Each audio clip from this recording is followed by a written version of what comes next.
পঞ্চাশ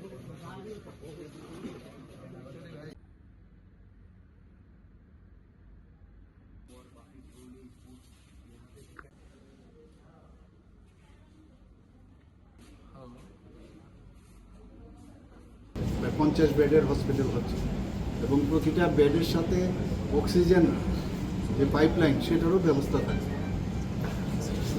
শুধু তাই নয়, এখানে ড্রেস কোডও আমাকে যা বলবো, ড্রেস কোড সমস্ত ডাক্তারবাবু এবং অন্যান্য যারা স্বাস্থ্যের সাথে যুক্ত সবাইকে একটা ড্রেস কোড দেওয়া হয়েছে। একটা আধুনিকতম যে ব্যবস্থা সেটা এই হসপিটালে করে। এখানে সার্জারির ওপিডি থাকবে, মেডিসিনের ওপিডি থাকবে, পেডিয়াট্রিক্সের ওপিডি থাকবে, অবসগাইনির ওপিডি থাকবে, ইএনটির থাকবে, ডেন্টালের ওপিডি থাকবে।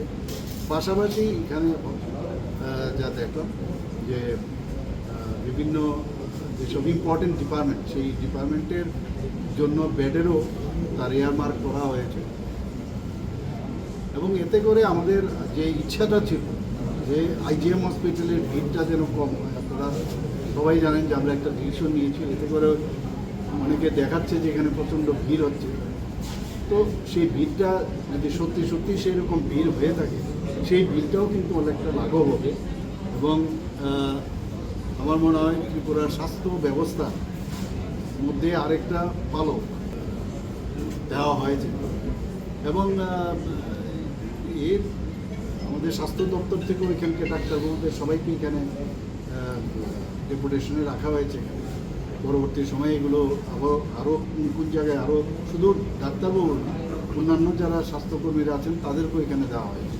তো যৌথভাবে আগরতলা মিউনিসিপ্যাল কর্পোরেশন এবং আমাদের যে স্বাস্থ্য দপ্তর যৌথ এবং এনএচএমের ওনারাও কিন্তু এর সাথে যুক্ত হয়েছে। এটা একটা মডেল হোক, সেটাই আমরা চাইছি। এটাকে দিয়ে যদি দেখি এটা ভালোভাবে কাজ চলছে, ভালোভাবে পরিষেবা দিচ্ছে এবং মানুষের জন্যই পরিষেবা, স্বাস্থ্য ব্যবস্থা আমাদের কাছে প্রায়োরিটি বিষয়।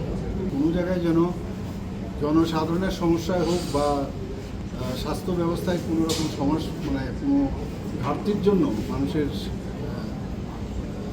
ডেলিভারি যে দেওয়ার যে ব্যবস্থা সেটা না হোক, সেটা এই সরকার চাইছে। সব ডিপার্টমেন্টেই তো থাকবে, সব ডিপার্টমেন্টে তো এবং 12 জন ডাক্তারবাবু আমার কাছে যা বলবেন, সেক্রেটারি সাহেব 12 জন ডাক্তার এখন দেওয়া হয়েছে। আর এখানে রাত্রিবেলায় কিন্তু ফার্স্ট টাইম, মেয়র সাহেব ফার্স্ট টাইম এখানে ওপিডি খোলা থাকে।